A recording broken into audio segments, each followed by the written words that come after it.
Ladies and gentlemen, welcome to the April 23rd, 2018 edition of The Breast There Is, The Breast There Was, and The Breast There Ever Will Be Wrestling Podcast. As always, I am your host, Mikey B, WWE. And after coming off of the biggest week of the wrestling year and WrestleMania week, you would think everybody in the WWE universe wants to decompress a little bit and kind of just digest everything we saw at WrestleMania.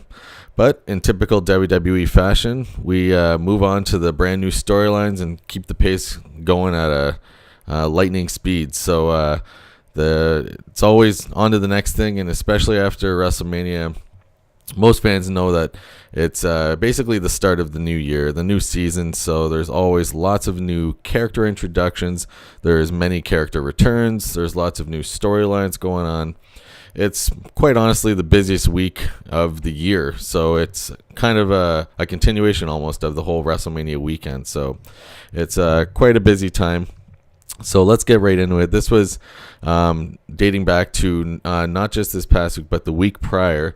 So the Monday Night Raw, the first one after WrestleMania on the 9th of April. So the first new roster debut to the main roster anyways. We're getting a lot of promotions from the NXT program coming up now to the main roster. The first one we got to witness on Monday night was in a tag team match. It was Alexa Bliss and Mickey James taking on Nia Jax and her guest partner, who is Amber Moon. So we got to see the debut of Amber Moon team up with Nia Jax, and they were victorious in Amber Moon's debut onto the main roster. They also informed us that next week on Monday Night Raw and Smackdown Live that there would be a superstar shakeup, meaning there's going to be some juggling of the roster. Certain superstars will jump from one show to the other. So it's a very there's so much going on at this point in time. It's difficult to wrap your head around almost. So once all that happens and these debuts and returns occur, then you'll be able to start making sense and seeing how they're going to start breaking down these new storylines and programs for the next foreseeable at least half year or year. So it is going to be kind of chaotic. I'm going to list a number of different debuts and returns as they came at us very fast and furious this week. So besides Amber Moon's debut, we also got the debut of a superstar named No Way Jose, who was who was successful in his debut match against a local competitor in a very easy matchup named John Skyler. So No Way Jose had a very quick victory in his debut on the main roster. We also learned that Braun Strowman and his new buddy that he got from the audience at WrestleMania 34, Nicholas, we learned that they're not going to be able to keep the tag team titles, which they won against Cesaro and Sheamus at WrestleMania. Big surprise. This is exactly what I said was going to happen, because it's kind of again, I never liked this idea. I thought it was poorly constructed, and as you're going to see the glut of new faces and returns, as I'm going to list over the course of this show, and even for next week's program too, you'll see why it made more sense, in my opinion, to have one of these people return or debut at WrestleMania and give them a huge push to start things off with. So instead of including a child from the audience who will then abandon the title the next day. So anyways, they had to relinquish their titles. And we learned that Kurt Angle informed the Bar, Cesaro and Sheamus, that they would get their tag team title rematch at the Greatest Royal Rumble event coming up, which is apparently a brand new pay-per-view. I think it's just a one-time event. I'll get into details about that a little bit later on. And so anyways, to determine who the number one contender will be for these tag team titles, Kurt Angle proposed a tag team eliminator challenge featuring 4 tag teams on Monday Night Raw.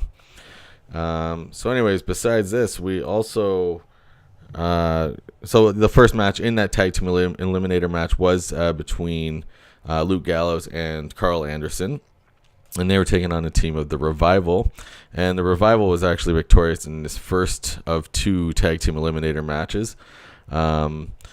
And what else did we get to see here? We also learned that Paige, who had to miss WrestleMania due to neck injuries, this is certainly a bit of sad news. She came out on Raw and announced that due to these complications, she's going to have to retire from in-ring activity.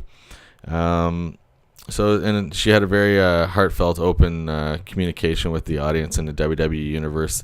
And she mentioned how Daniel Bryan's recent return has now inspired her to keep on fighting, and hopefully she'll be able to maybe return someday into the ring and doing the thing that she loves most. So, yeah, it's definitely a shame to find that out about Paige. On a happier note, we after many years away, the next return to the program was Bobby Lashley, who has been away in many years doing fighting in various promotions. And in addition to this, we also, in a tag team match, Heath Slater and Rhino took on brand new to the main roster tag team of Authors of Pain. And they were escorted to the ring by longtime legendary manager Paul Ellering, who used to be the manager with the Road Warriors, Legion of Doom. So, then the Authors of Pain were victorious in their debut matchup. In addition, another return we got was Jeff Hardy on Monday Night Raw. And who else here? We also Roman Reigns was complaining about, after his surprising loss to Brock Lesnar the night before, complaining how, of course, Lesnar's not there. And we learned that Lesnar was just re-signed to the WWE. This news was made public that day, the same day of Monday Night Raw, day after WrestleMania. So he was complaining about this, and he said he wasn't even informed, allegedly, that he has a steel cage match against Brock Lesnar at the Greatest Royal Rumble event in Saudi Arabia. And while he was out into the ring during this promo complaining about this, Samoa Joe returns and said that he wants Roman Reigns at the Backlash pay-per-view. This is one thing that irritates me that the WWE does sometimes when they get too much of a glut of different pay-per-views and events happening at once or coming up in a time frame. They start preparing matches and announcing matches for both pay-per-views or both events, and sometimes then will, as a result, abandon some of them quickly without thinking them through too carefully. So at the moment, we'll see if they keep both of these plans with the Backlash event coming up in a few weeks and then the Greatest Royal Rumble event coming up just in less than a week now. So we'll see about this. Also, in the second tag team eliminator match of the night, we had Titus Worldwide taking on the newly formed team of Woken Matt Hardy and Bray Wyatt.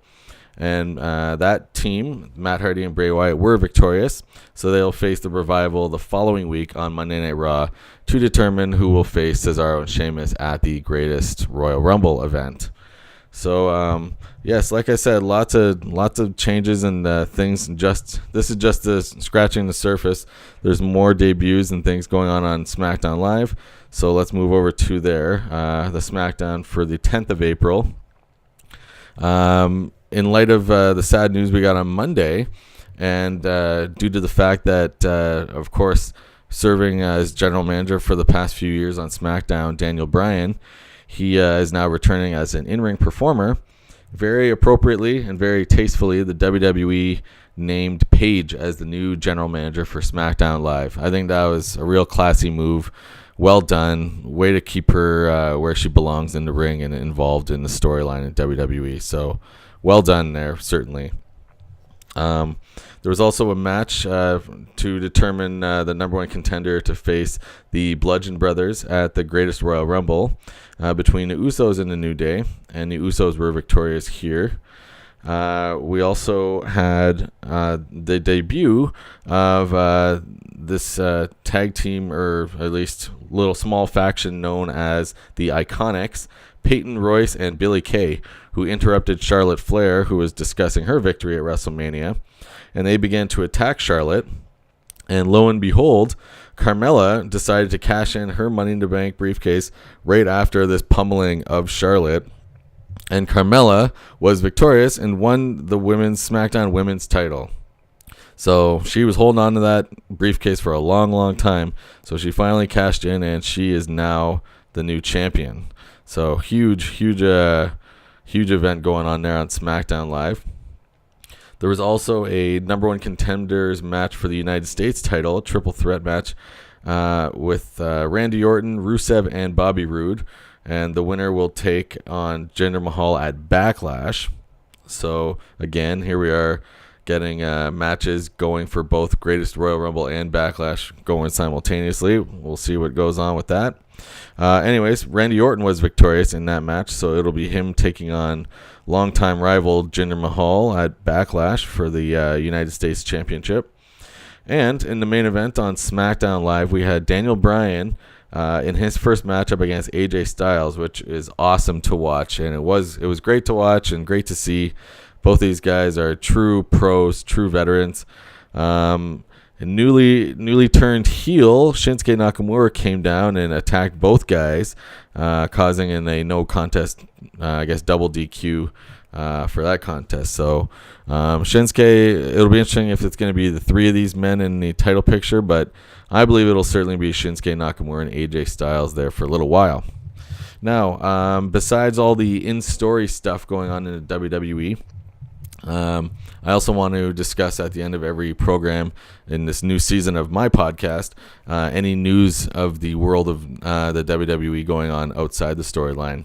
And one piece of news that we learned that week of wrestling of the 9th and the 10th is that legendary wrestler Bruno Sammartino passed away at the age of 82. Bruno Sammartino is certainly considered on all accounts as one of the absolute greatest wrestlers of all time, and represented this company before it was known as the modern day WWF. It was previously known as the WWF, Worldwide Wrestling Federation. And he also was involved, though, when it did become WWF. He was featured on the very first WrestleMania card. And for me, that's pretty much when my time watching wrestling began, was around the debut of the WrestleMania event. So I was certainly aware of his stature as soon as I began watching wrestling at an early age. I knew of his legendary, just his figure. He has held the longest title reign in the history of this company. His first reign lasted an impressive 2,803 days, which is over 8 years. And then he had a second title reign a few years later, which ranks as the 5th longest title reign. So he holds the first longest title reign ever. And then a few years later, he held another one for 1,237 days, so just over 3 years. So collectively, he held the top championship for over 11 years, which is unbelievable. And this was at a time certainly when the WWF and wrestling in general, professional wrestling, was very much in separate territories, and he was representative of the New York, Madison Square Garden sort of territory. He was huge there, and his impact is felt by, I'm sure, pretty much every wrestler and wrestling personality in this company. So definitely a big loss in the wrestling world, losing Bruno. So definitely best wishes to his family. Thinking of all of them. So that pretty much covers it for this first week. Like I said before, next week on the program is the WWE Superstar Shakeup. So we're getting new names, and then some of these new names are going to be shifting programs, or we're going to be getting other people returning. So just like I said, we'll make sense of all this soon enough when all the everything settles down. So don't forget to like and subscribe to my channel if you liked what you heard today. And don't also forget to include any questions or comments below if you like. Thanks very much for listening, and see you next time.